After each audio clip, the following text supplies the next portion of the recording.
तर आणखी एक महत्त्वाची अपडेट, सुरतच्या दिशेने जाणाऱ्या मार्गावर कमरे इतकं पाणी साचलेलं आहे। वसई विरारमध्ये मुसळधार पाऊस कोसळतोय आणि त्यामुळे तिथे देखील मोठ्या प्रमाणात वाहतूक कोंडी झालेली आहे।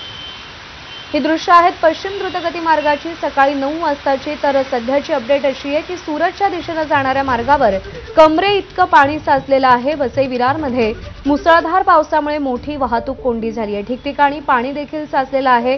वर पावसाची संततधार सुरू आहे, दृश्यमानता कमी झाली आहे आणि या सगळ्या आव्हानात्मक परिस्थितीतून वाट काढताना वाहन चालकांची मात्र प्रचंड कसरत होती आहे।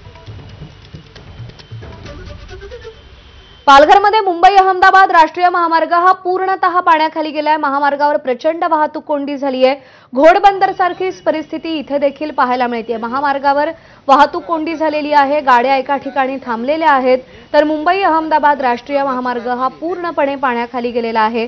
त्यामुळे गुजरातला जाणाऱ्या नागरिकांना, वाहन चालकांना आता काही वेळ इथेच वाट पाहावी लागणार आहे। नवी मुंबईतल्या दिघा इथे चिंचपाडा झोपडपट्टी भागामध्ये पाणी शिरलंय। वाहत्या पाण्यात जनावर